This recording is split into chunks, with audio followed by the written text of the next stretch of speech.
Assalamualaikum warahmatullahi wabarakatuh. Perkenalkan, nama saya Abdul Halim Al-Farabi.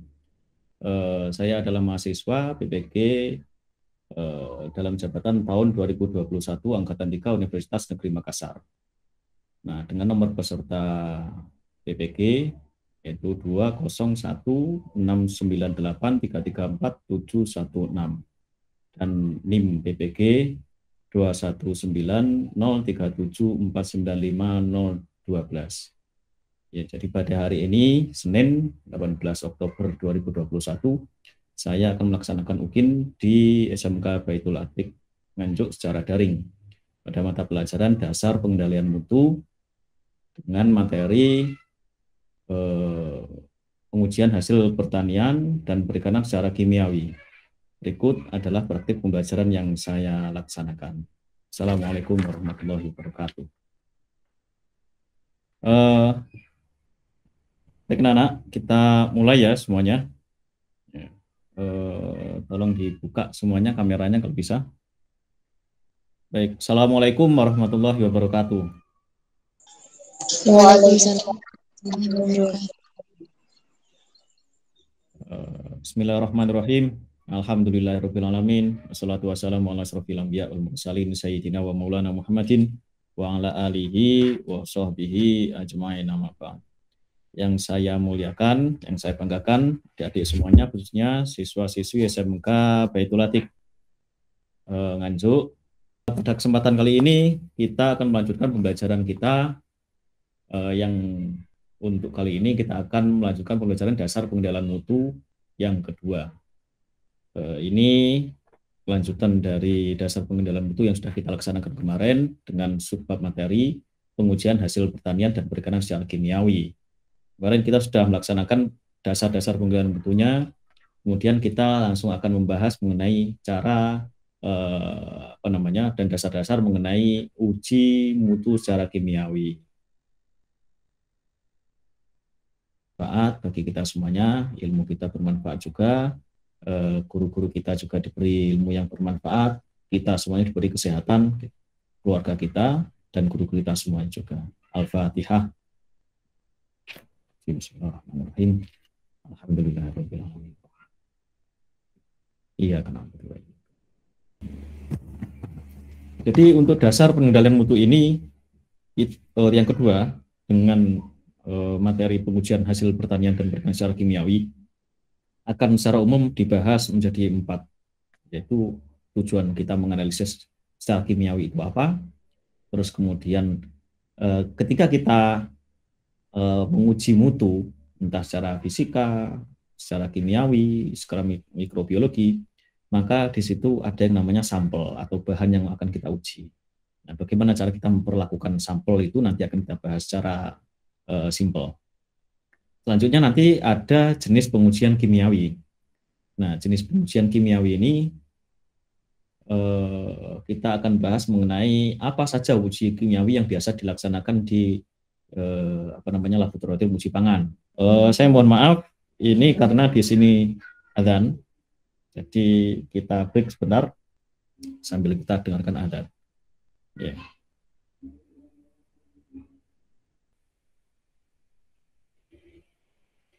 Baik, saya lanjutkan mengenai penjelasan dasar pengendalian mutu dan pengujian perikanan secara kimiawi ini. Teman dari Baitul Atiq ini kemarin saya pikir semangatnya juga luar biasa, presentasinya juga istimewa-istimewa. Diucapkan terima kasih juga. Baik, saya lanjutkan. Kita langsung akan bahas mengenai subbab materi yang pertama, yaitu tujuan analisa mutu.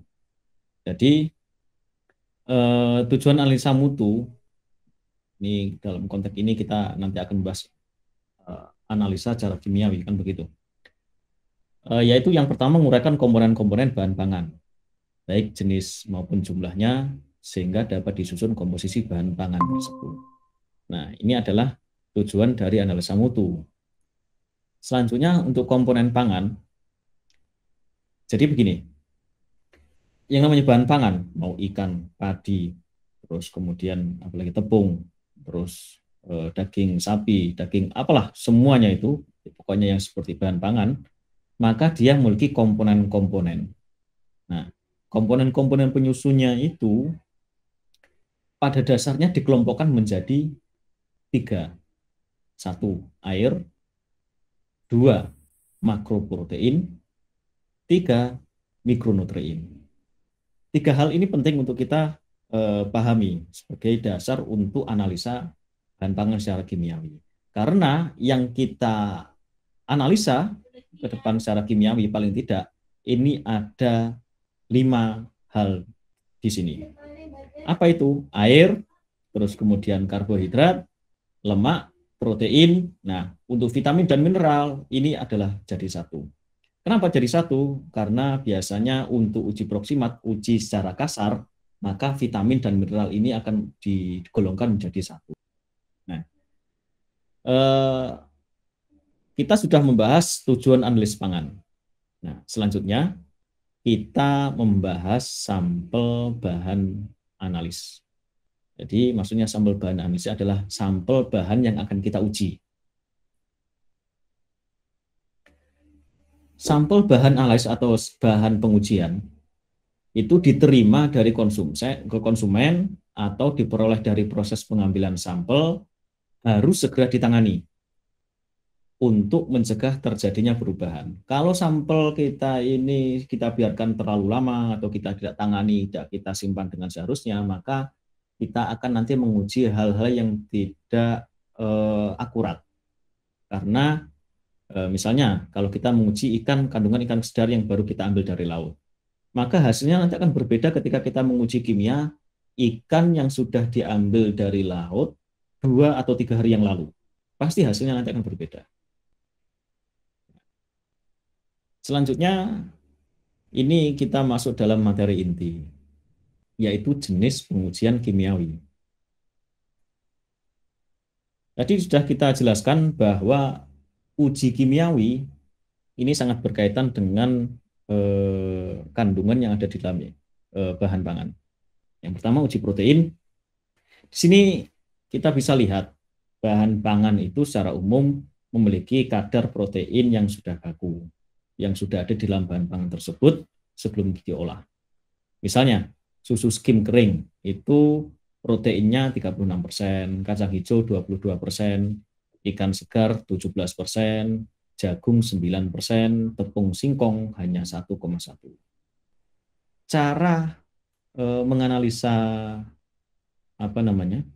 kadar protein yang paling sederhana adalah dengan menentukan jumlah nitrogennya. Jadi bahan sampel itu ada berapa gram, terus kemudian kita hitung nitrogennya. Kenapa kok nitrogen? Karena bahan yang paling dominan dan baku dalam penyusunan protein itu adalah nitrogen. Nah, rumusnya bagaimana? Tadi sudah disampaikan bahwa untuk menguji kadar protein, maka yang diuji adalah prosentase nitrogennya. Nah, rumusnya adalah mililiter HCl tetrasi dikurangi mililiter HCl blanko dikali 0,1 netral HCl dikali 14,007 dibagi miligram sampel dikali 100%. Nah, itu baru N-nya. Sedangkan kadar proteinnya nanti bagaimana? Prosentase nitrogen dikali 6,25. Pasti kalian membaca rumus ini bingung. Ya, ini sangat normal, tidak apa-apa. Yang penting kalian paling tidak mencatat rumus ini dan nanti bisa diterapkan. Nah, kalau kita mempraktekkan uji protein, maka ini nanti tidak akan membingungkan. Nah, oleh karena itu, mari kita pelajari proses selanjutnya, yaitu cara menguji protein dengan metode Gildan. Tolong diperhatikan, tolong dicatat juga bahan-bahannya apa, peralatan yang dipakai apa, terus kemudian prosedurnya, langkah-langkahnya, urutannya bagaimana. Ini tolong dipahami. Sebelum saya putar video pembelajarannya, perlu saya jelaskan, ini nanti akan dibagi menjadi 3. Awal itu adalah destruksi, kemudian destilasi, setelah itu adalah titrasi.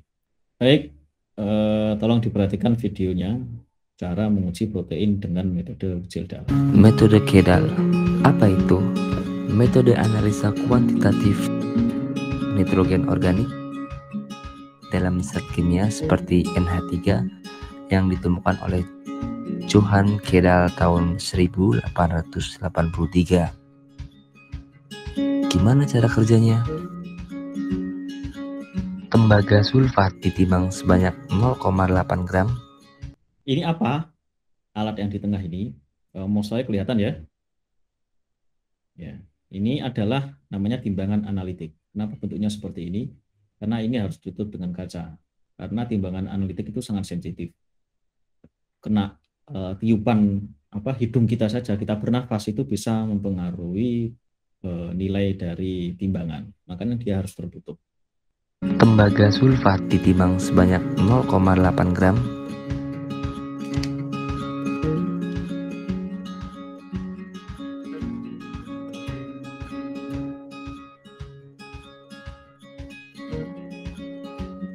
Kalium sulfat ditimbang sebanyak 7 gram.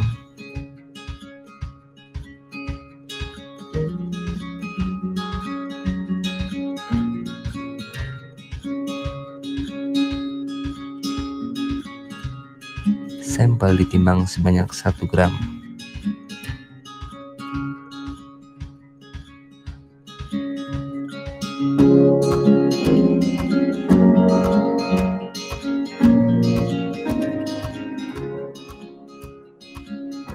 Masukkan kalium sulfat, tembaga sulfat, dan sampel yang telah ditimbang ke dalam labu Kedal.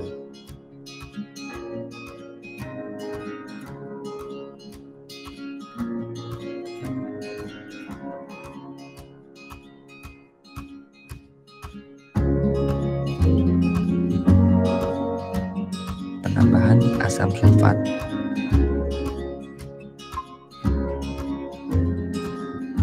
Lalu didestruksi dengan waktu sekitar 60 sampai 120 menit dan suhu 420 derajat Celcius hingga terjadi perubahan warna menjadi warna jernih dan tidak berasap.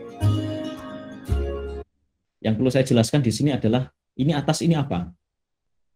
Jadi fungsi dari lemari ini atau ruangan ini untuk menghisap udara, uap atau asap atau apapun di bahan yang ada di bawahnya ini agar tidak kemana-mana. Karena asap atau uap dari proses destruksi ini sangat berbahaya. Asam kuat ini H2SO4. Nah ini di sini ada H2SO4 destruksi sampel. Ini adalah asam yang kuat. Kalau kena kulit pasti melepuh. Kalau terhirup paru-paru ini sangat-sangat berbahaya. Sehingga proses destruksi ini tidak boleh dilakukan di ruangan tertutup.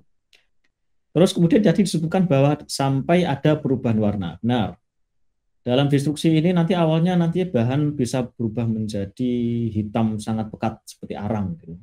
Tapi ketika kita panaskan terus, maka berwarna bening, jernih. Kemudian asap yang berwarna hitam itu nanti akan hilang.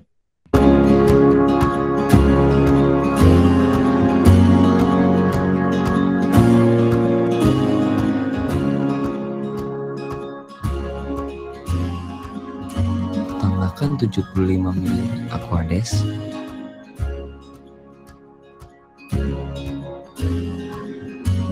Tambahkan 60 ml natrium hidroksida 40%.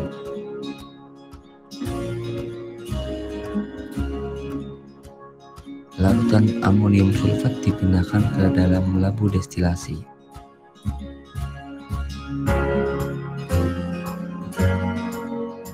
Lalu dilakukan penyulingan.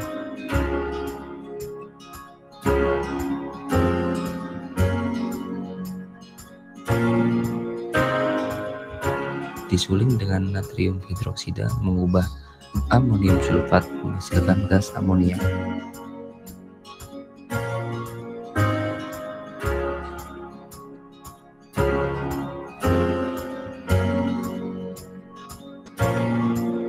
gas amonia ditangkap oleh larutan 25 ml asam urat 1% dan bromokresol green dan methyl red. Ini adalah proses destilasi. Amonia diuapkan, kemudian didinginkan. Sudah itu saja. Begitu nanti didinginkan, maka amonia akan menetes masuk di dalam ini namanya Erlenmeyer, ya, tabung Erlenmeyer namanya, ya tabung gitu aja. Nah, tabung atau labu Erlenmeyer ini nanti sudah dikasih yang namanya asam borat, bromokresol green ya, dan methylene red. Apa nanti fungsi dari indikator ini? Nanti ketika titrasi nanti akan kita pahami. Dari amonia yang dimasukkan dalam tabung ini, maka terjadi reaksi seperti ini. Nah, ini bromokresol green ditambah dengan methylene red, methylene sebagai indikator ini saja ini. Kemudian ditambah dengan air dan amonia, nanti hasilnya adalah NH4 dan BOH. Nah, tahap selanjutnya dari tabung yang ini, ya, Erlenmeyer ini nanti akan kita titrasi.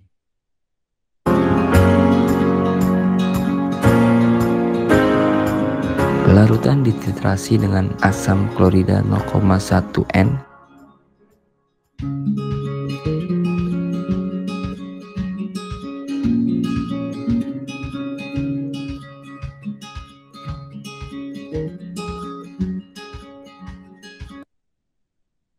Ya, silahkan ini diamati, tadi warnanya hijau, sekarang menjadi merah. Ya, nanti akan dijelaskan.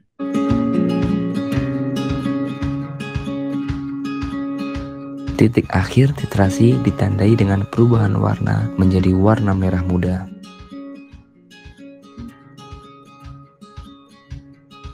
Saya jelaskan untuk titrasi. Di tabung titrasi ini ada HCl. HCl adalah asam klorida, asam kuat. Dimasukkan sedikit-sedikit, tetes sedikit, sampai nanti ada perubahan warna merah muda seperti ini. Kalau sudah warnanya merah muda, harus dihentikan. Ini titrasinya di sini ada keran di sini, biru ini adalah keran, harus ditutup. Nah, nanti dihitung HCl yang masuk ke sini berapa, awalnya berapa, terus setelah itu setelah ditutup ini, setelah berwarna merah muda ditutup, ini ada berapa. Nah, ini nanti dihitung, berarti ini adalah HCl yang masuk ke sini. Jumlah HCl inilah, selisihnya ini adalah yang dimasukkan dalam rumus untuk menghitung jumlah nitrogen. Baru nanti digunakan untuk menghitung jumlah protein. That's enough. Thanks for watching.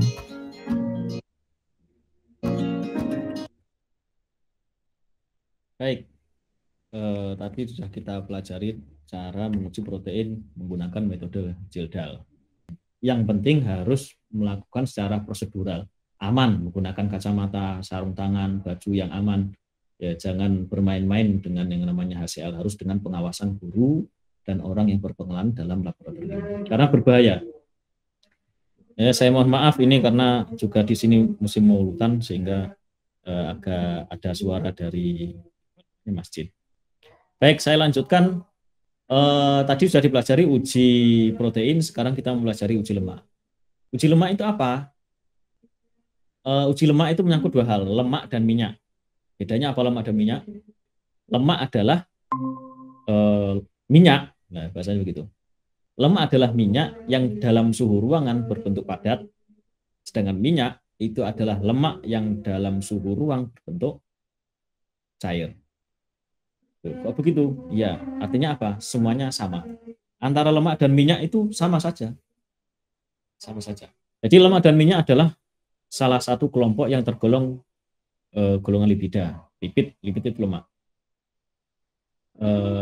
Kalau lipo itu biasanya protein. Jadi ciri khas dari lemak dan minyak tidak bisa bercampur dengan air. Nah, intinya adalah itu. Berarti dia hanya bisa bercampur dengan zat-zat tertentu. Cara menguji kadar lemak itu bisa menggunakan metode Shocklab. Nah, cara menghitungnya adalah seperti ini. Ini adalah tabung Shocklab. Kelihatannya kita melihat seperti ini akan sangat ribet ya. Ini apa ini? Tidak usah khawatir, ini sebenarnya adalah hal yang sebuah simpel. caranya ini adalah hampir sama dengan destilasi tadi dalam uji protein. Maksudnya bagaimana? Ini prosesnya adalah sampel ditaruh di tengah sini, kemudian kita kasihkan pelarut di bawah. Nah, pelarut nanti akan kita panaskan di bawah. Maka pelarut nanti akan naik, menguap, melalui tabung yang sebelah sini, teruskan di sini. Nah, dari sini karena ada dia pendingin, ini adalah selang pendingin. Nah, ini adalah selang pendingin, nanti lumpurnya ke sini itu. Ini pendingin, didinginkan oleh air biasa. Nah, karena didinginkan uapnya, nanti akan uapnya turun, terkena dengan sampel. Sampelnya nanti akan menetes lemaknya bercampur dengan pelarut tadi. Muter terus. Jadi ini dipanaskan, naik, didinginkan, turun. Nah, membilas sampel. Begitu nyampe sini dipanaskan lagi, naik. Terus kemudian turun lagi. Seperti terus sampai siklus sampai kelima, baru setelah itu ditimbang ini sampel yang di tengah ini. Ini jejer-jejer di sini sebenarnya tidak ada kaitannya. Ini berdiri sendiri-sendiri. Nah, terus kemudian ini kita timbang. Nah, ini nanti kita hitung selisihnya. Kemudian uji kadar air. Nah, uji kadar air ini adalah uji yang cukup sederhana juga. Pokoknya kita oven, terus kemudian kita timbang. Sudah selesai. Selisihnya berapa? Ya sudah itu. Rumusnya adalah seperti ini. Terus kemudian uji kadar abu mineral. Jadi kadar abu ini adalah mengukur jumlah mineral, ya, atau dalam di sini adalah namanya abu. Caranya bagaimana? Dibakar. Ini sangat simpel sebenarnya uji ini. Pokoknya sampel ditimbang dulu, ya, sebelum dibakar. Terus kemudian dibakar sampai menjadi abu. Nah, terus kemudian ditimbang abunya berapa. Selisihnya itu adalah bukan selisihnya, selisih yang tertinggal itu adalah kadar abu. Selanjutnya adalah uji kadar karbohidrat. Nah, ini perlu saya tampilkan di terakhir. Kenapa? Karena ini adalah sebenarnya yang paling sulit, paling rumit. Tapi bisa menjadi juga sangat mudah. Kenapa? Begini, cara menghitungnya adalah kalau kita sudah menghitung berapa kadar proteinnya, kadar abunya, kadar airnya, kadar lemaknya, berarti sisanya itu adalah kadar karbohidrat. Sudah itu selesai. Bagaimana? Berarti cara bagaimana menghitung kadar karbohidratnya? Ya diuji semuanya dulu. Protein, lemak, abu, kadar airnya berapa, baru nanti sisanya adalah karbohidrat. Nah, kenapa harus seperti itu? Karena menguji kadar karbohidrat itu termasuk sulit. Untuk analisa proksimat, yang kasar, caranya adalah seperti itu. Jadi apa karbohidrat itu? Karbohidrat itu gula, mati, apalagi serat, itu adalah karbohidrat. Tapi kalau kita ingin menghitung, bukan menghitung ya, mengetahui apakah dalam suatu bahan itu mengandung karbohidrat atau tidak, maka ada caranya. Apa caranya? Yaitu dengan menetesi iodin. Itu istilahnya iodiometri. Bahasanya kelihatannya sangat sulit ya, tapi sebenarnya bukan sulit, bukan yang sulit. Bisa kita lakukan sendiri di rumah itu. Nah, baik, kita sudah membahas semuanya jenis uji kimiawi. Ada 5, kadar air, kadar protein, kadar lemak, kadar karbo, dan kadar karbohidrat. Kita sudah membahas itu. Nah, ini terakhir untuk submaterinya adalah penyalahgunaan uji kimiawi. Dalam hal ini adalah uji karbohidrat. Penyalahgunaannya di mana? Ini adalah salah satu contoh kasus, video kasus ya, kasus penyalahgunaan uji karbohidrat untuk ya bukan menipu ya, mempengaruhi masyarakat untuk terpengaruh sehingga membeli barang dagangannya. Mari kita saksikan.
Dari sini sudah.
Saya jelaskan ya.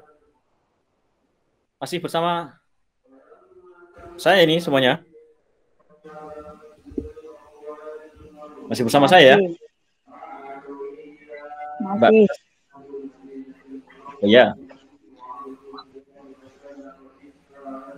Ini coba diperhatikan video ini. Kita seringkali menemui uji mie yang ditetesi dengan iodin, kemudian dia berwarna menjadi hitam. Sering tidak kita melihat ada orang melakukan itu? Atau dalam video atau postingan di internet ada yang mengatakan menguji nasi palsu atau bukan dengan menetesi dengan iodin. Kalau berwarna biru, maka dia ada racun di situ, katanya seperti itu. Ini adalah salah satu contoh penyalahgunaan uji karbohidrat. Penyalahgunaannya di mana? Jadi dia menguji iodin ditambah dengan mie dan kemudian dia berwarna menjadi hitam. Sedangkan pada gelas satunya dikasih iodin tambah dengan produk airnya ditambah mie, maka dia tidak berubah menjadi hitam. Nah, katanya maka yang berubah menjadi hitam ini tidak bisa menetralisir racun, sehingga yang gelas tetap berwarna bening, awarnya merah karena dikasih betadin, ya, dikasih mie dia tidak berwarna, tidak ada perubahan warna, tapi malah bening setelah dikasih air seperti ini. Maka diklaim bahwa air seperti ini adalah produknya, ini adalah air yang bisa menyehatkan, katanya seperti itu. Maka kalau kita bergelut dalam dunia pangan, maka ini adalah suatu bentuk penyalahgunaan uji karbohidrat. Kenapa?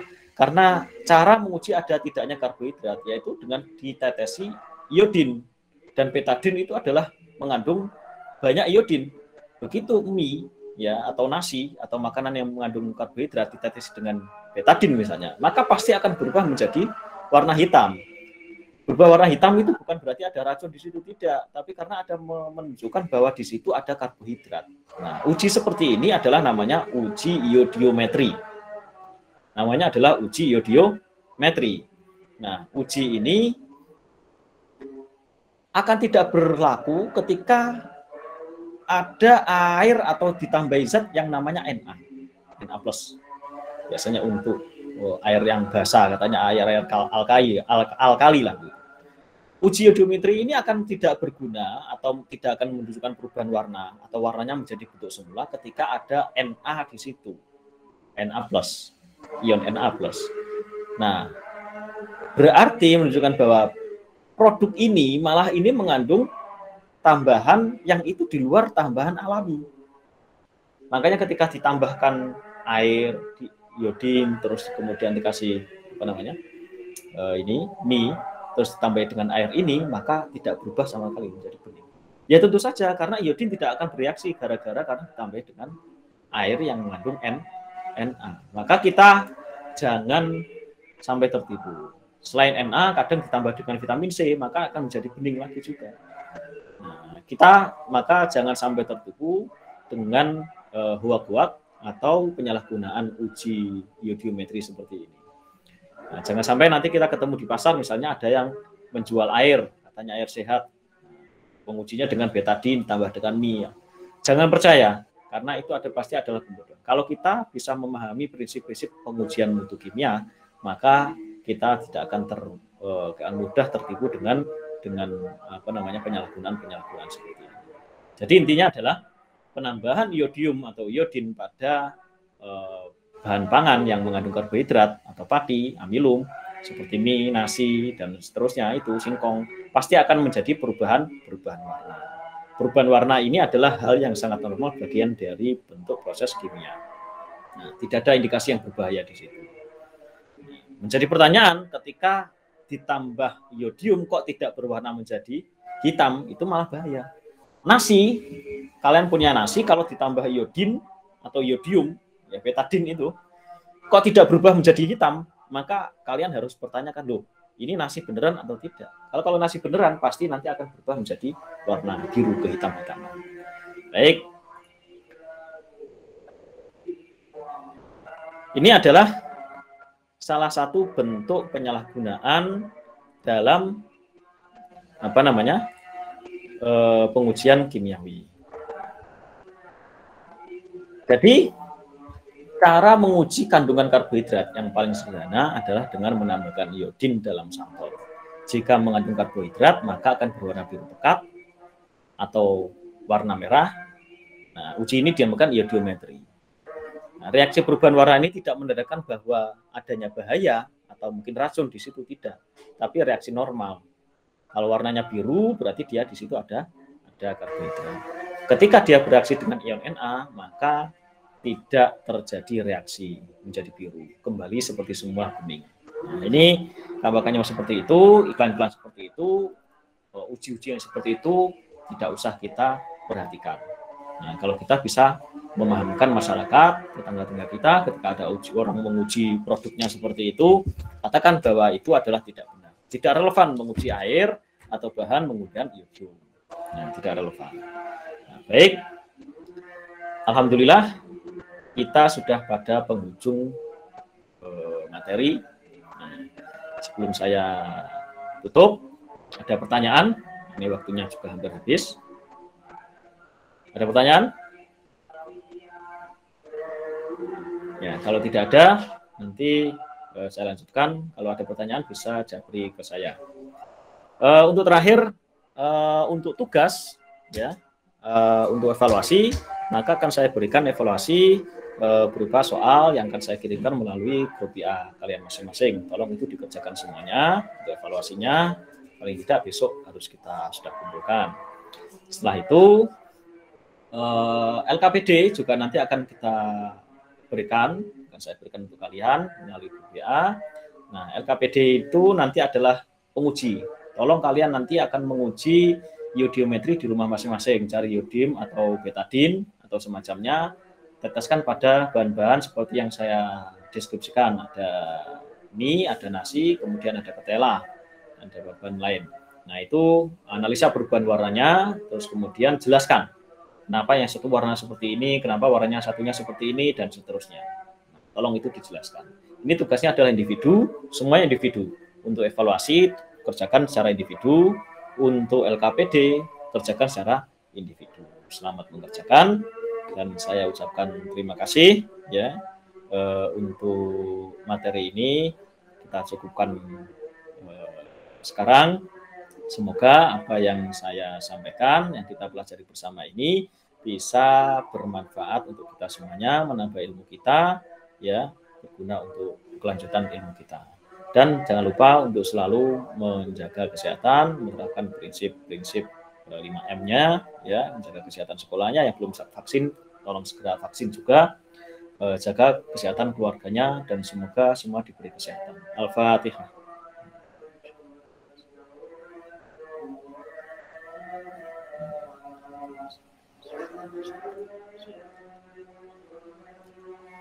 Baik, terima kasih semuanya. Saya ucapkan terima kasih. Jangan lupa evaluasinya dikerjakan dan LKPD-nya. Kalau ada kurangnya saya mohon maaf. Wassalamualaikum warahmatullahi wabarakatuh. Waalaikumsalam warahmatullahi wabarakatuh.